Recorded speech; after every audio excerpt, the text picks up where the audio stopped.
In the world of professional wrestling, I'm someone who's pretty easily entertained. I'm the type of guy who tells you to watch what you watch, and I don't really give a crap. Me personally, I'm mainly a WWE watcher, but I've dabbled in other companies, and lately I've been watching TNA on the weekly. But as someone who's been a WWE watcher since late 2018 and has been watching the company non-stop since, literally taking zero breaks, I have a problem. Let me tell you that the Triple H regime has been a refreshing feeling. No longer do we have angles that go nowhere at all, and they will actually get finished up even if the angle is crap. No longer does Monday Night Raw feel like a 3-hour drag. It actually feels like a show that's easily able to fill 3 hours. We're coming up on the 2-year mark since Triple H has been made head of creative for the main roster, and while everything has been great and a lot better than the previous regime, I do have my grievances,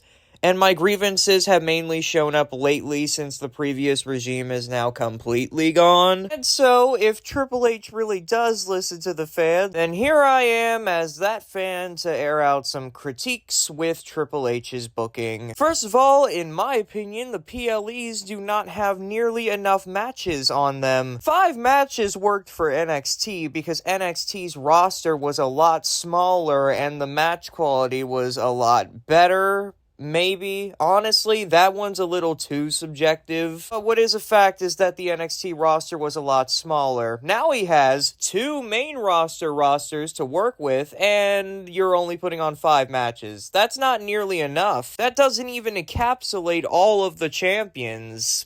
Not even the women's ones. And the women I'm going to use as a great example of this because I feel like their title reigns, regardless of who's holding them, have suffered because of the fact that if Triple H doesn't have plans for them at the next PLE, they're just hanging out on their respective show doing not much of anything because, well, they gotta be on the show, they're the champion. A prime example of this was after Backlash, where Naomi successfully defended her WWE Women's Championship against Naomi and Tiffany Stratton in a triple threat. What did she do afterwards? Well, not much of anything. There was a little bit of a side quest with Blair Davenport, kind of, but that was more of Naomi's thing. Otherwise, she was just hanging around watching monitors holding the title, but not really doing anything. Granted, she was wrestling matches, but they were leading to nowhere. I guess you could say in a way that her title reign hit a filler arc because of the fact that Triple H only wants to book 5 matches on these main roster PLEs. And this leads me to my next point. I don't think Triple H really cares about the main roster women as much as he did in NXT, or at the very least, he doesn't care about SmackDown's women's division. Raw is doing okay, granted. While yes, there is a main storyline with Liv Morgan, the women's tag division, non-existent. And you think that would change with a regime change, but no, not really. And on SmackDown, oh god, like yes, Bayley is having a personal feud with Nia Jax because Nia did win the Queen of the Ring, and Nia and Bayley have some history because Nia injured Bayley and whatnot. But before that, like I mentioned, Bayley's title reign has felt filler, and it's obviously not to discredit Bayley. She is one of the 4 horsewomen for a reason. And while I did say Raw is okay, I am going to say one thing. Zelina Vega, very talented lady, am I right? She's improved so much since her NXT days, and it's like, okay, yeah, you give her the ball, you have her in a women's world title kind of feud with Liv Morgan, but then after that match, she loses like a 2 to 3 minute match against Sonya Deville and was literally about to just be thrown to the wayside if it wasn't for a Twitter movement keeping her afloat. That should not need to happen. If you have someone challenge for the women's world title, you can't just throw them in the back of the line. Granted, they should probably go there,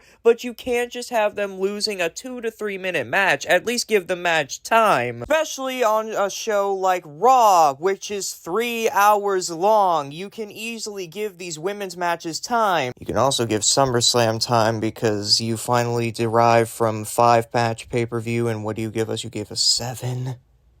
Really? My English was broken there, but you get the point. Here's another grievance, and I think this is my last one for today's video. Triple H is a faction merchant. Now, I love me some good factions, but you've been teasing a Judgment Day breakup for a year now. And why hasn't it happened? Well, not just because the Judgment Day's good or anything, but also because they fill a lot of time. It was very slow figuring it out, honestly slower than I'd like to admit, but I eventually started noticing that the Judgment Day fills a lot of Monday Night Raw. They are in like 4 to 5 segments per show, maybe more, probably more, and I get why that is. It's very easy to fill the Raw 3 hours with their story because since they're a faction, there's a lot of different ways their story can go. However, you think it's different with the women? It's really not. Damage Control gets like 3 segments per episode, and if Damage Control is not there, since Dakota Kai recently took a break to go to New Zealand, he just created this new faction with Sonya Deville, Shayna Baszler, and Zoe Stark. And while I feel like they don't do as much as Damage Control, they're still a faction that is there to be a faction. And since I almost forgot, let me mind you that this faction's formation, as well as Chad's faction formation, and really just any story progression throughout is very, very slow. I don't mind slow burns in wrestling, but you cannot drag some of these things out. For example, you have been teasing a Waller and Theory breakup forever, and I have been dying to see Austin Theory as a babyface because I think he would be a good one, but for some reason, Triple H just didn't want to do it immediately after they lost their title rematch. So now they're just standing around doing more teases